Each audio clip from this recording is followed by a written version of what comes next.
Hello. Thank you.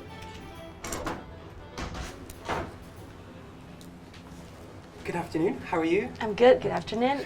May I see your ID? Please? Yes, here. It's a bit ugly, so. Okay, that's fine. So we're going to start speaking part one by talking about travel today. So do you travel a lot? What countries have you been to, and which one was your favorite? Okay, yes, I do travel quite often according to my job, and I've been to a few countries such as Singapore, Malaysia, Cambodia, Thailand, Japan, France, Switzerland, Spain, and my most favorite one is Japan. Obviously, it must be Japan. Well, I can spend the whole day talking about Japan, but I know that I'm not going to have the whole day here.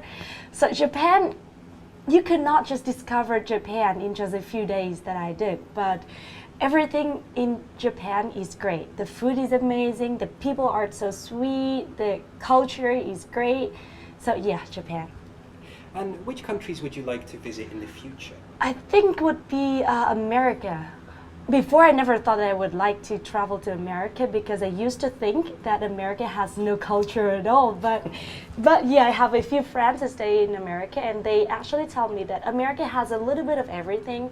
So I can see Europe, I can see Asia, I can see Africa there. And it's just so big that I can discover every single thing by traveling from county to county, from city to city. So yeah, definitely America.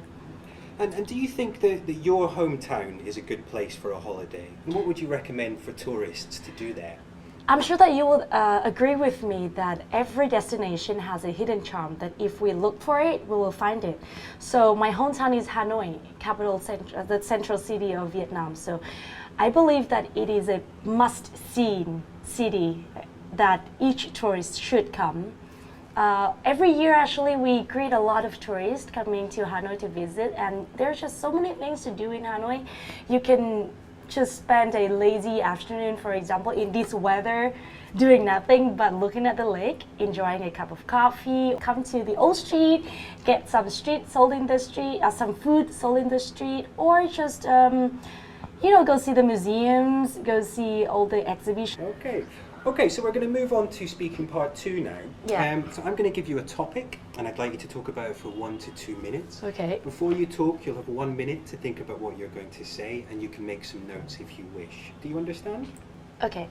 Okay, so here is some paper and a pencil, Okay. and here is your topic. Okay. So you have 1 minute to prepare.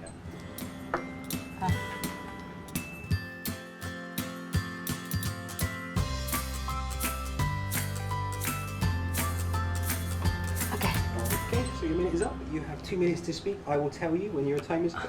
Please begin. Wow, okay. So one of the longest trip that I had was in Italy. Actually, I went to Sicily for work, and nothing would happen if I just stayed there for a week just to work and come back to Vietnam after finishing working.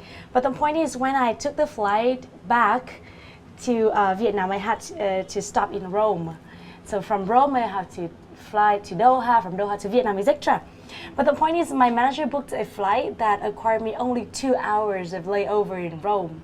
How can I do that, 2 hours in Rome, and I had to take off my luggage, recheck in my luggage for the international flight, and then obviously I missed the flight. So I had to stay in Rome for a week without knowing anybody. I was totally alone. But fortunately, I ran into a Thai guy who was at my age at that time, and he helped me a lot, showing me around, finding me a hostel to stay, and even asked his mom to give me a tour. And finally, I had an amazing time in Rome, seeing all the historical areas, and I had an amazing friend. It was actually a very great experience out of a bad luck of missing my flight. Okay, so we've been talking in part one and part two about travel and journeys, and in Okay. part three of the test, we're going to carry on talking about travel. What are the advantages and disadvantages of taking a year off to travel? Well, a lot of people right now, especially young students, are taking a year off from their school, or even some people who are already working and they still take a year off from their career to go traveling. To me, we can see a lot of advantages, like, see, you have the whole year, right? So that you can plan, so that you can go anywhere that you want to, and you have so much time that you can slowly spend it in the country that you are in, for example, and you can learn a lot, you can see a lot. Some people can even find new chances in work or new ideas in studying. But what I see as the disadvantages is you actually are losing a year out of your studying or your career.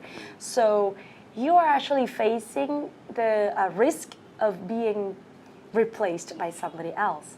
So, and also, taking a year of doing nothing but just enjoying and seeing and talking and eating, and having fun, also means that you might forget everything that you tried to get in the previous years, and also especially in your professionalism. Who knows, So if you were me, I would not take a year off just for traveling. I would make a gap.